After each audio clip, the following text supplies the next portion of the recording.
তারপরে আমার কানে খবর আসছে ও প্রেগনেন্ট ছিল।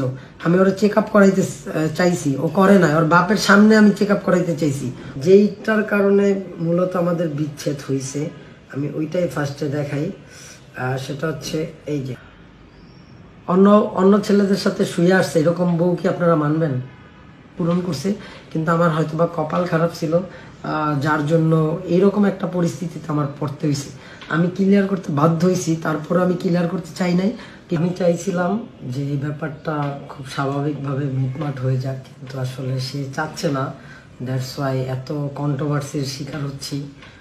কালকে পর্যন্ত যারা আমার সাপোর্টে ছিলেন, শুধুমাত্র একটা মেয়ের কান্নার জন্য আপনারা সবাই মানে ওর পক্ষে চলে গেছেন। কি আসলে ঘটনাটা হয়েছে ওইটাই জানেন না।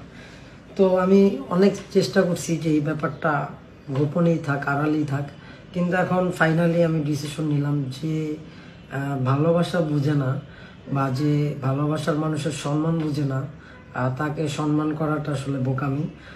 তাই আমি ফাইনালি ডিসিশন নিয়েছি। অ্যাকচুয়ালি কি হয়েছিল ওইটা সব আপনাদের কাছে শেয়ার করব, তাই ভিডিওটা শেষ পর্যন্ত দেখবেন, অনুরোধ রইল। তারপরে আপনারা বিচার করবেন যে আসলে ভুলটা আমার ছিল না ওর ছিল, আর একটা ছেলে কতটা সহ্য করতে পারে এটা বুঝতে পারবেন এই ভিডিওটা দেখলে। আর আমি আরেকটা জিনিস বলবো যে মানে রিকোয়েস্টই করবো আপনাদেরকে, যে শুধুমাত্র কান্না দেখে কোনো কিছু বলাটা ঠিক না। মেয়েরা আসলে সব পারে, মেয়েরা আসলে ড্রামা বাস হয়। আমি যতটুকু দেখলাম, চিনলাম আমার কাছের মানুষকে, আসলে ওরা সবই পারে, কান্না দিয়ে সবাইকে জয় করতে পারে। আর ছেলেদের প্রবলেম হচ্ছে তারা চাইলেই কান্না করতে পারে না, এটা হচ্ছে সব থেকে বড় সমস্যা। এই জন্য সবাইকে কনভিন্স করতে কষ্ট হয়ে যায়। যাই হোক, আমি কনভিন্স করতে আসি নাই, আমি জাস্ট যেটা আমাদের বিচ্ছেদের কারণ আমি টোটাল ওইটা বলবো। ফাইনালি যদি আমি কথাটা বলি, এইটা হচ্ছে আমি প্রুফ নিয়ে আসছি, আমি সব দেখাই আর বলি, তাহলে বিশ্বাস করবেন, না হলে বলতে পারেন ভানোয়াট। তারপরে যদি মনে করেন যে দোষটা আমার, ভুলটা আমার, আপনারা যা ইচ্ছা বিচার কইরেন, আমি সবই মাইনা নিব, আপনারা বিচার কইরেন। তো যেইটার কারণে মূলত আমাদের বিচ্ছেদ হয়েছে আমি ওইটাই ফার্স্টে দেখাই। সেটা হচ্ছে এই যে অক্টোবরের 15 তারিখ একটা মেসেজ আসে আমাদের মিমস নাজিম যে অফিসিয়াল মেইলটা, ওইটাতে একটা মেইল আসে, সেটাই লেখা ছিল, আমি আপনাদেরকে দেখাই আর আমি স্ক্রিনশটটা দিয়ে রাখবো, আপনারা দেখে নেবেন। মেইলটা ছিল, ভিডিওটা দেখো, কথা আছে, রিপ্লাই দিলে তো ভালো, না হলে রোস্ট করতে হবে, বুঝোই তো, তোমার রিপ্লাইয়ের ওয়েটিংয়ে আসি। এই মেসেজটা দেয় একটা ছেলে না মেয়ে জানি না, একটা ভিডিও পাঠায় মিমের, গোপন ভিডিও, কি ভিডিও হইতে পারে আপনারা বুঝে নেন, লিঙ্ক ওইটা পাঠায়া এই কথাটা বলে। তখন আমি বাইরে ছিলাম, আমি ছিলাম না। তারপরে যখন ভিডিওটা আমি দেখতে পারি, তখন আসলে একটা হাজবেন্ড হিসাবে একটা ওয়াইফের এই ভিডিও আসলে কোনো হাজবেন্ডই আশা করে না। তো ভিডিওটা আমি এই যে আমি দেখাই, ভিডিওটা হচ্ছে এই যে দেখেন ফাইলটা। তো আমি চাইলেই ভিডিওটা দেখাইতে পারি, কিন্তু আমি তারপরও তাকে সম্মান করতেছি। আমি চাই না তার কেরিয়ারটা নষ্ট হয়ে যাক। সে কান্নাকাটি করে তার কেরিয়ার গড়তে চাইছে, কিন্তু মাঝখানে আমারে কালার মারে ফেলছে, সবাই আমাকে খারাপ বলতেছে। আমি আসলে ওরকম ছেলে না। যে তানিশার কথা বলতেছে, এটা তো অনেক আগে আমাদের ফ্যামিলি রিলেটেড, আমি তাকে অনেক আগে থেকেই চিনি। তার ভাইয়ের সাথে আমার গুড রিলেশন, একসাথে আমরা চলাফেরা করি। আমার 3-4 দিন আগের একটা ভিডিও দেখবেন, আমরা সকালবেলা বের হয়েছি, ওইখানে যে ছেলেটা ছিল কৌশিক আলম জিসান, ওর ভাই। আমাদের ফ্রেন্ডশিপ অনেক আগে থেকেই। শুধু শুধু সে কি প্রমাণ করতে চাইছে আমি জানি না, তাকে দোষ দিয়ে সে ভালো সাজতে চাইছে। 15 অক্টোবর এই মেসেজটা আসে, আর মেসেজটা একটা খুবই অশ্লীল ভিডিও ছিল মিমের। তো এই ভিডিওটা দেখার পর আমার মাথা ঠিক ছিল না। আর এই ভিডিওটার আগে আরও কিছু ঘটনা ঘটছে, আমি ওইটা একটু সংক্ষেপে বলি। সেটা হচ্ছে ও বিয়ের আগে অনেকগুলা রিলেশন করছে, অনেক ডিপ রিলেশনশিপে ছিল। তারপরে হচ্ছে আরও অনেক কিছু হয়েছে, আসলে আমার মাথা মুখে উচ্চারণ করার মতো সাহসটা নাই। নিজের ওয়াইফের বিরুদ্ধে এরকম কোনো ভিডিও বানাইতে হবে আমি কখনো কল্পনাও করি না। আর আমি সত্যি কথা বলতেছি, আমি চাই নাই এই ব্যাপারটা সামনে আসুক। আমি চাইছি ও সুন্দরভাবে বাঁচুক, আমারে যা কষ্ট দিছে দিছে, কিন্তু ও ভালো থাকুক। এটা চাওয়ার কারণেই আমি ভাবলাম কি, প্রতিদিন বাজাবাজির থেকে যেহেতু ও এরকম ছিল, আমি অন্য একটা লেভেলের মানুষ, তাহলে ও আলাদা থাক, আমি আলাদা থাকি। আসলে আমি মেয়ে না, এই জন্য কান্নাকাটি করতে পারতেছি না, সিম্পিতি পাইতেছি না। আর আমি সিম্পিতি চাই না, আমি আসলে সত্য ঘটনাটা বলতে চাই কিছুটা। তার মানে এই না আমি এতটা খারাপ না যে আমার বউয়ের গোপন ভিডিও আমি ভাইরাল করে দিব, ঠিক আছে? আমি চাই না এই ব্যাপারটা সামনে আসুক, যেহেতু নিজে থেকে আমাকে কন্ট্রোভার্সিতে ফেলছে, নিজে থেকে প্রমাণ করতে চাচ্ছে ও ভালো। সো এখানে আমি না বললে আপনারা ক্লিয়ার হবেন না, কারণ আপনাদের সামনে যা বলা হবে ওইটাই বিশ্বাস করবেন। কিন্তু আমি প্রমাণ সহকারে দিচ্ছি। পরে ওই মেইল থেকে আরেকটা মেইল আসে, এই যে দেখেন মেইলটা, আমি স্ক্রিনশট দিয়ে দিব। লেখছে এইরকম বিহেভিয়ার, কি ধরনের ল্যাঙ্গুয়েজ ইউজ করতেছো, সাইবার, বলা হয়েছিল যে সাইবার ক্রাইমে মামলা দিব তুমি যদি এই ভিডিও দাও বা পাবলিশ করো। তো তখন ওরা বলছে সাইবার ক্রাইমে মামলা দিবা, আচ্ছা কোন বিষয়ে দাও? শোনো, রোস্ট হওয়ার এত ইচ্ছা, ফাইন, প্রত্যেকটা রোস্টারের রোস্ট করবে তোমাদের, আগে পিকগুলা ভাইরাল করে নেই। তো যেই ছেলে বা মেয়ে এটা পাঠাইছে মিমের কাছে, মানে আমাদের অফিসিয়াল মেইলে মিমস নাজিমে, ও বলতেছে যে পিকগুলা ভাইরাল করে, মানে এত অশ্লীল পিক, ওটা আর কি দেখানোর দুঃসাহস আমার নাই। তো এখন আপনারা বিচার করেন, কোন হাজবেন্ড তার বউয়ের এই গোপন ভিডিও পিকচার দেখা অন্য মানুষের সাথে, বা আমি যদি ক্লিয়ারলি বলি অন্য ছেলেদের সাথে শুয়ে আসছে, এরকম বউ কি আপনারা মানবেন? এটা কমেন্টে উত্তর দিবেন ভাইয়েরা। এই ফিলিংসটা একমাত্র ছেলেরা বুঝবে, এটা মেয়েরা বুঝবে না। এটার উত্তরটা আপনারা দিবেন, যদি আমাদেরকে ভালোবেসে থাকেন উত্তরটা দিবেন। এটা কি আপনারা মানবেন? আমি কিন্তু সবকিছু থেকে চুপ ছিলাম। আমি চাই না ওরা অসম্মান হোক, আমি চাইলে এই বিষয়ে আগেই ক্লিয়ার করতে পারতাম। আমি চাইছি আমাকে মানুষ বলুক, হয়তো বা ওরা কেউ দুষবে, আমারে দুষবে, দুষুক, আমি তাও এই ব্যাপারটা ক্লিয়ার করব না। কিন্তু এখন দেখতেছি ও অন্য একটা মেয়ে তানিশাকে টান দিছে আমার ভিতরে এই ব্যাপারটা হাইট রাখার জন্য। কেন এতদিন আমাদের যে বিচার হয়েছে, আমার দাদা বিচার করছে, আমার ভাই আসিল, মেম্বার ছিল, তারা যে বিচার করছে, তখন ওই মেয়ের কথা কেন আসে নাই? তখন ওই মেয়ে কই ছিল? আমার প্রশ্ন হচ্ছে এটা আপনারা বলবেন। তখন তো ওই মেয়ের কথা আসে নাই, তখন তো কোনো মেয়ের সাথে আমার জড়ানো ছিল, বা আমি কোনো মেয়ের সাথে কথা বলছি, এগুলা বিচার দেয় নাই, কাউকে বলে নাই। ওরে তো সময় দেওয়া হয়েছে। আমাদের ডিভোর্স, আমাদের এই ঝামেলার পরে 15 অক্টোবর হচ্ছে আপনার এই মেলটা আসছে, আমাদের ঝামেলাটা হয়েছে 15 অক্টোবর, কিন্তু ডিভোর্স হয়েছে মেবি হচ্ছে তারও 20 দিন থেকে 25 দিন পরে, অলমোস্ট 1 মাস পরে। তো এতদিন তানিশা কই ছিল? তখন কেন বলে নাই? এখন ওর কান দুল।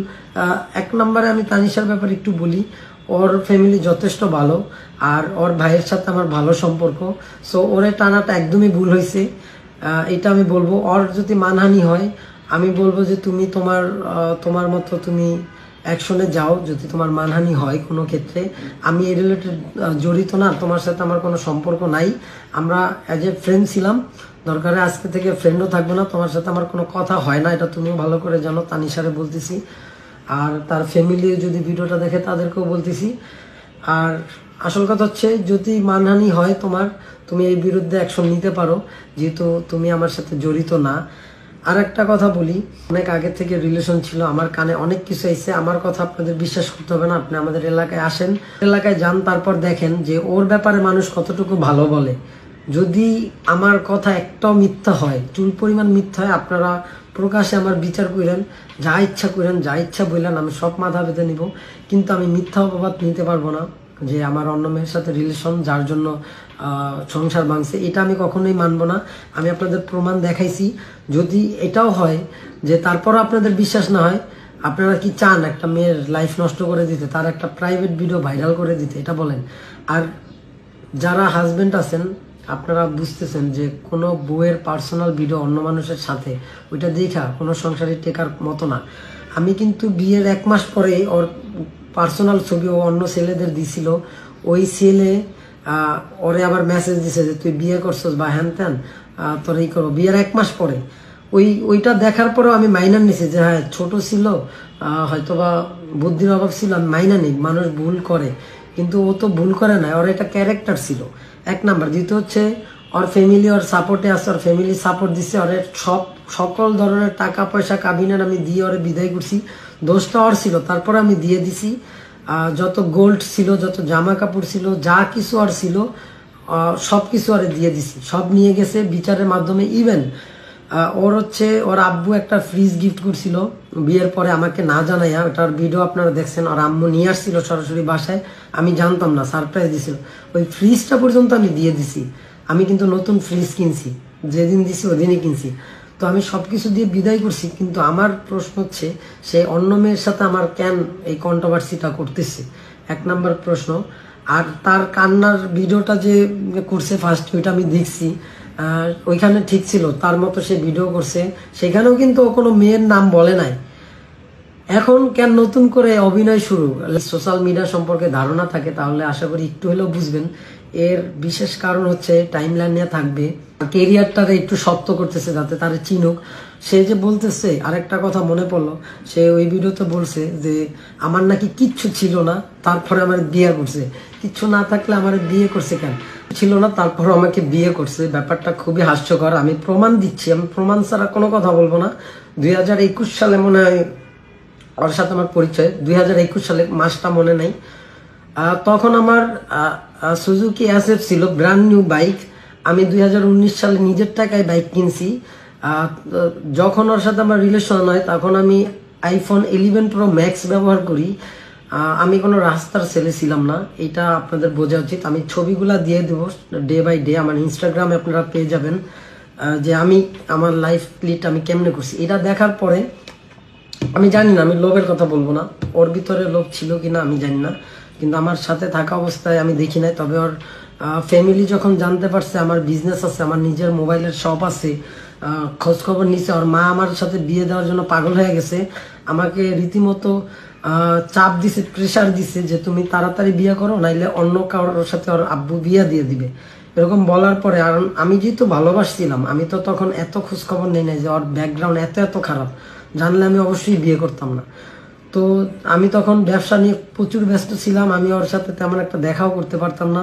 ওর এলাকায় গিয়ে যে খবর নিব এটাও প্রয়োজন মনে করি নাই। আমার জোর করে 1 মাস রিলেশনের ভিতরে, 1 মাস রিলেশন হয়েছে, তার মধ্যে ওর মা বলতেছে অন্য জায়গায় বিয়া দিবে। ওর মা নিজে বৈশা থেকে আমাদের বিয়া দিছে, ওই ছবিও আমার কাছে আছে। এখন বললে অনেক কিছুই বলতে পারি আমি, তারপরও সম্মান রেখে কথা বলতেছি যে এটা উচিত হয় নাই যে অন্য একটা মেয়ের, কারণ ওই মেয়েটাও বিয়ে করে নাই, আমি এখন অন্য একটা মেয়ের বিয়ে করতেই পারি। এখন যদি ওরে আমি বিয়ে না করি বা কিছু, বা ওর তো এখনো বিয়ে হয় না, ওর তো ফ্যামিলি থেকে ওর একটা চাপ আসবে, ওই যে এই কন্ট্রোভার্সির ভিতরে পড়লে এটা ঠিক হয় নাই। আর আমি বললাম যে আমার ফল্টের জন্য যদি আপনারা মনে করেন এত ঘটনা শোনার পরেও, তাহলে আপনারা আমার দোষ দেন। আর আমি যেই কথাগুলো বলছি এগুলো যদি কোনো মিথ্যা প্রমাণ হয়, আপনারা যা ইচ্ছা বিচার করবেন, আমি মাথা বাইতা নিব। আর আমি একবারে ফকিন্নি ছিলাম না, আমারে দেখা আমি ফকিন্নি থাকলে আর মা পাগল হয়ে যেত না বিয়ে দেওয়ার জন্য, এটা মাথায় রাখেন। আর আমি তো ছবি শো করেই দিছি যে আমি কি বাইক নিয়ে ঘুরছি, কি ফোন ইউজ করছি। এইটা থেকেই বোঝা যায় মানুষ আসলে কতটা এস্টাবলিশ হলে নিজের টাকা এটা করতে পারে। যখন জানছে যে আমি নিজে বিজনেস করি, আমার মান্থলি, আর একটা কথা বলি, ওরা যখন বিয়ে করছি তখন আমার মান্থলি ইনকাম ছিল 70 থেকে 1 লাখ টাকা, 70 থেকে 1 লাখ টাকা। তো 70 থেকে 1 লাখ টাকা যদি একটা ছেলে মানুষের, আমার বয়সী 2019 সাল বা 20 সাল 21 সালে একটা ছেলে, আমার বয়সী একটা ছেলে ইনকাম করে, তার থেকে এস্টাবলিশড ছেলে আমি মনে হয় না যে বাংলাদেশে অ্যাভেলেবেল আছে। হয়তো কিছু আছে কিন্তু অ্যাভেলেবেল নাই, এটা ও নিজেও জানে। আর একটা কথা বলছে, আমি ওর ভিডিওতে দেখছি, সেটা হচ্ছে আমার বাসায় নাকি কিছু ছিল না। আমার আব্বু আম্মু ছিল হচ্ছে গাজীপুরে, আমি থাকতাম সাভারে। তো আমি ছিলাম ব্যাচেলার বাসায় কি থাকবে। আমি আমার একটা ভাইয়ের সাথে ছিলাম, ওনাদের ফ্রিজ, টিভি, মানে একটা রুমে যত যা দরকার সবই ছিল। আমার এইরকম একটা ছোট রুম ছিল, একটা ফ্ল্যাটে 3টা রুম ছিল। আমার রুমে জাস্ট একটা খাট, একটা ড্রেসিং টেবিল, একটা ওয়ার্ড্রোব ছিল। তো আমি ব্যাচেলার ছিলাম, আমি একা থাকতাম, এখানে আর কি প্রয়োজন। আমার ভাইয়ের ফ্রিজ আছে, টিভি আছে, তারপরে dining table, sofa, each and everything সবই ছিল। তো আমার কি দরকার, আর আমি কি কার জন্য কিনবো। ওর বিয়ে করার পর তো আমি আস্তে আস্তে সবই কিনছি, আমার নিজের যোগ্যতা কিনছি, নিজের টাকায় কিনছি। আর ও যে বলতেছে আমি ইউটিউবিং করি 2015 সাল থেকে, আর 2017 সাল থেকে মোটামুটি অ্যাক্টিভ। ঠিক আছে, 15 সালে আমার একটা চ্যানেল ছিল, ওইটা কোনো কারণে নাই। পরে 17 সাল থেকে আমি মোটামুটি অ্যাক্টিভ, মাসে একটা ভিডিও দিতাম, আপনারা ইউটিউব চ্যানেলে গেলে দেখতে পারবেন। তো আমি আর কি এস্টাবলিশড হব, আমি তো আগে থেকে ইউটিউবার, আমার এই দেখেই তো তুমি ভালোবাসছো। আমি তো এখন এটাই বলবো, আমার বাইক ছিল, তুমি